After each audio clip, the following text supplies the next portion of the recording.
Today, the university presents the Distinguished Service Award to Mrs. Dolores H. Rohrkaste. Mrs. Rohrkaste, will you please join me at the podium?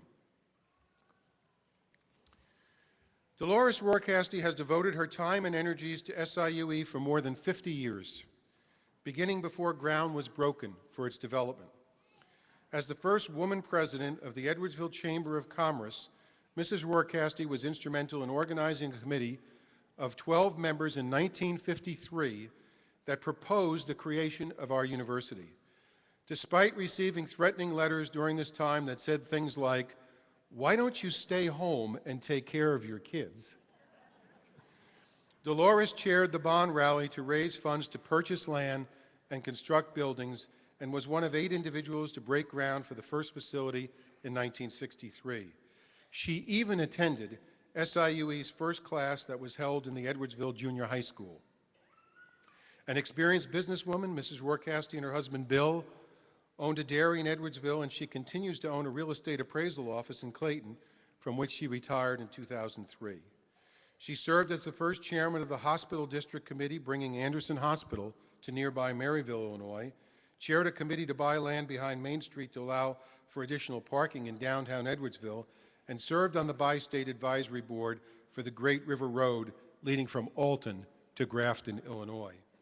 She is among the founders of both the Edwardsville Business and Professional Women's Organization and the Edwardsville League of Women Voters.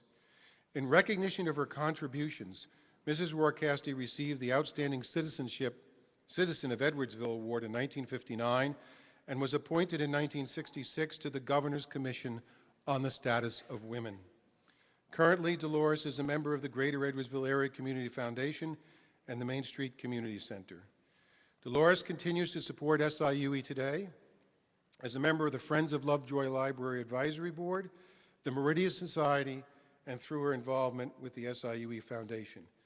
In all of this, however, Dolores says that her most important achievements are her children, Billy, Randy, Lynn, Linda, Reed, Patrick, and Tommy, and her grandchildren, Zachary, Billy, Christine, John, Kevin, and Stephanie. In public recognition of the distinguished service Mrs. Dolores Rohrkaste has provided Southern Illinois University Edwardsville and the region, and after careful consideration by the faculty, the chancellor, the president, and the board of trustees, the university hereby presents her with the Distinguished Service Award. So please join me in congratulating her on receiving this award today, her 88th birthday.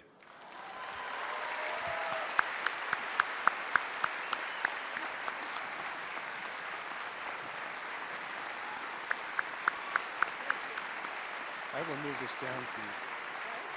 I'll move this down for you so you can speak.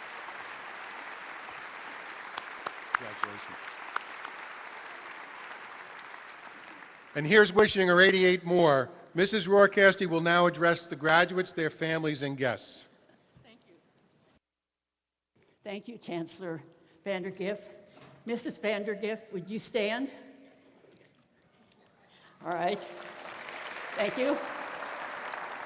The Board of Trustees, graduates, and honored guests. It's with profound gratitude that I accept this honor in the name of all the people that worked to make this university possible. I'm going to speak to you today about a long time ago. So this is a true story. This is a story about you, the graduates. And the name of this story is The Impossible Dream. It all started about 58 years ago, 1953 in Edwardsville. It was a town that was then mostly residential and a farming community, and we only had approximately 6,000 residents at that time. Now, you couldn't imagine this, but there were no interstate highways. We did not have Interstate 5570, we didn't have 157, we didn't have 255. The only highway we had was Route 66, a 2-lane highway from Peoria on through Springfield and then into St. Louis. There were no cell phones. In fact, there was no internet.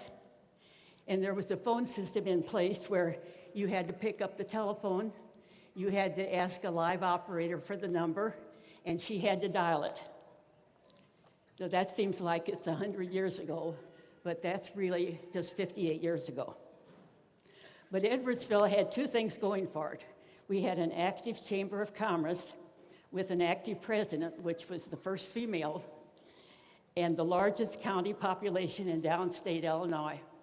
Madison County was second to Cook County in Chicago. So we had a large population in the county. Edwardsville leaders wanted to see the town grow. So the new president formed a 12-person committee to study the options for growth. They met in the old George Musso restaurant, which was across from the courthouse. Now, George Musso was a very famous, and I'm not sure many of you can remember this, but he was captain of the Chicago Bears, and he was called the Big Moose. And it was a very popular place all through the state to stop in and see the Big Moose. So we met as a 12-member committee, and which was across from this courthouse. And after agreeing what we didn't want factories, we didn't want chemical processing plants or meat packing plants.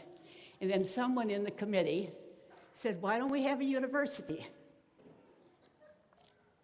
We discussed the thought in pointing out that for a population of Madison County, there were only two campuses, the University of Illinois in Champaign, which was my school, and Southern Illinois University in Carbondale.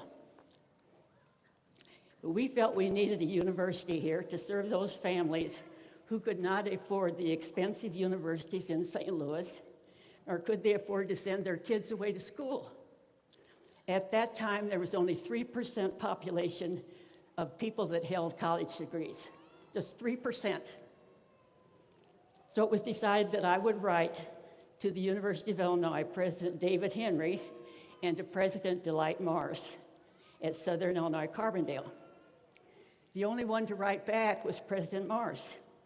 He in turn sent John Rendelman to speak with us, and John was the attorney at the school in Carbondale, and he came in to advise us on what to do.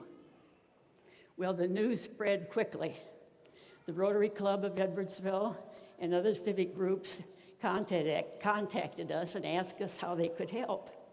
It was pretty exciting to think that we could have a large university here in Edwardsville. To some, it seemed an impossible dream, but we believed in it. By 1955, John Rendelman brought in Harold C. to help us coordinate the effort. By the way, Dr. C's money in salary was funded by people like Laclede Steel in Alton and different large industries helped pay for Dr. C, who ran an SIU program in Belleville offering continuing education courses for the teachers. He spent a year meeting with business, and by the way, one of the strongest group that was interested in the university were the unions. The large unions in Granite City were very excited about it, and we had industry and union leaders, educators, bankers, professional people, and residents throughout Madison and St. Clair County. Excuse me.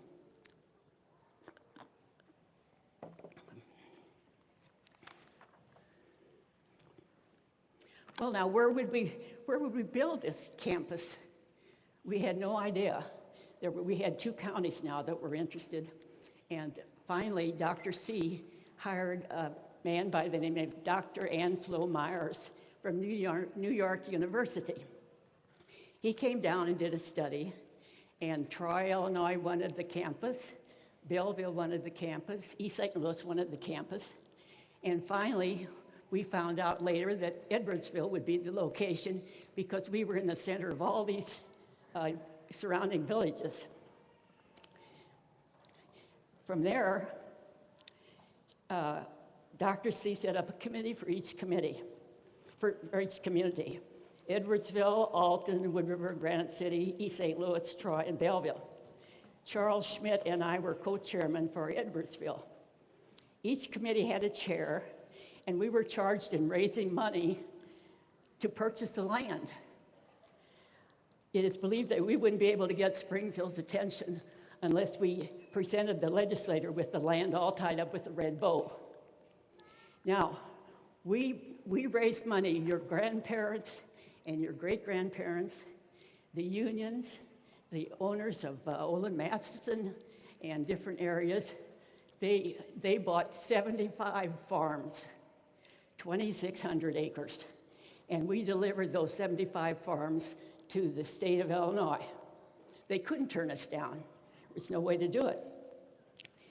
Some money came from industries, from business, and in the denominations of $5, $20, and we received the largest amount, $30,000 check from Spencer Olin, who owned the Olin Matheson in Alton. Well, we got the legislators' attention, but now we had to come up with money for the buildings. How do we do that? So we farmed a bond rally, and this was all farmland. So we found a farmer that had a flatbed truck. Now, flatbed is tractor pulls a flatbed, and it's used to put hay and things on the flatbed, bring to the barns. So we absconded the flatbed, took it out to a cornfield, and asked Governor Stratton to get on top of that flatbed to talk about our bond rally. We brought buses of people in. They sat in the fields, some stood up. We had thousands come from all over because your grandparents wanted an education for their children. Well, it seemed like thousands were sitting around, and we were right next to a farmhouse. Well, the farmer had some beautiful thoroughbred horses.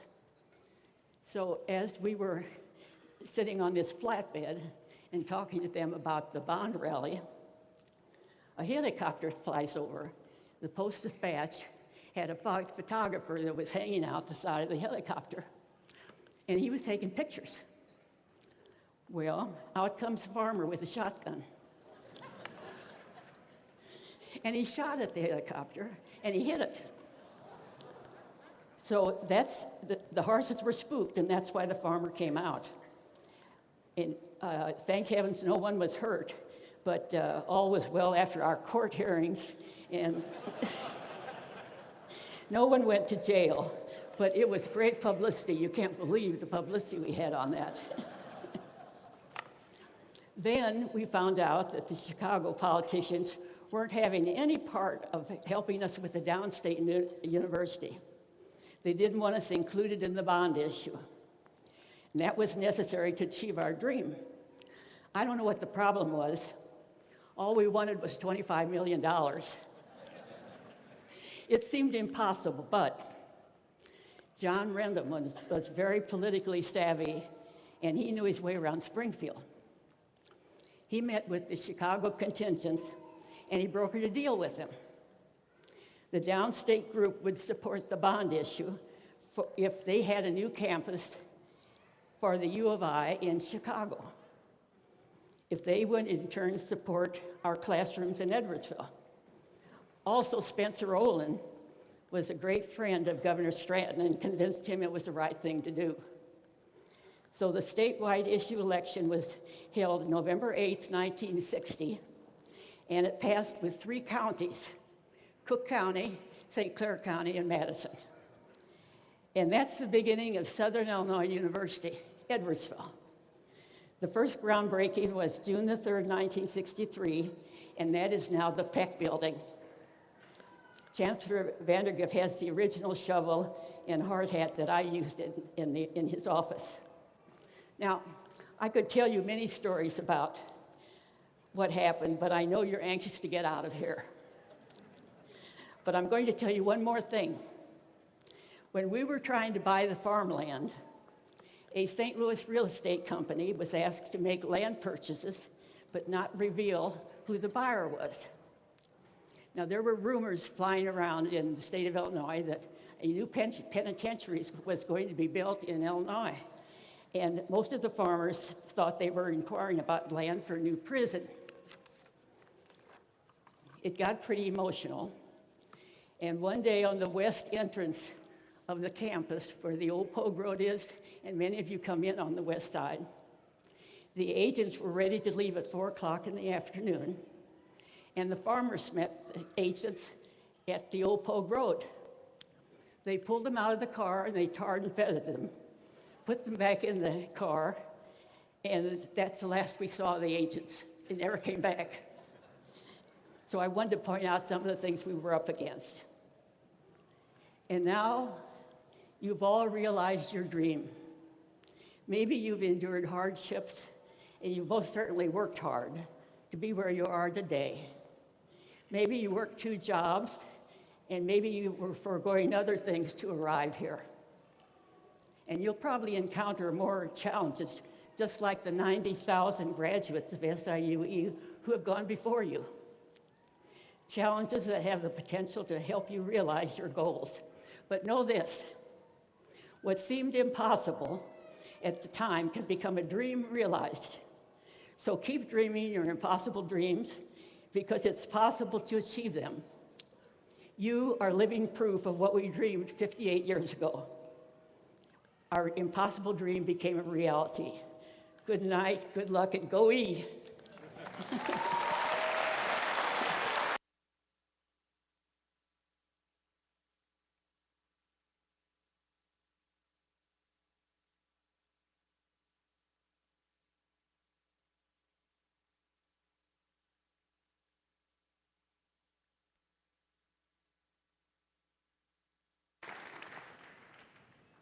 Thank you so much, Dolores, and for your commitment and vision to this campus.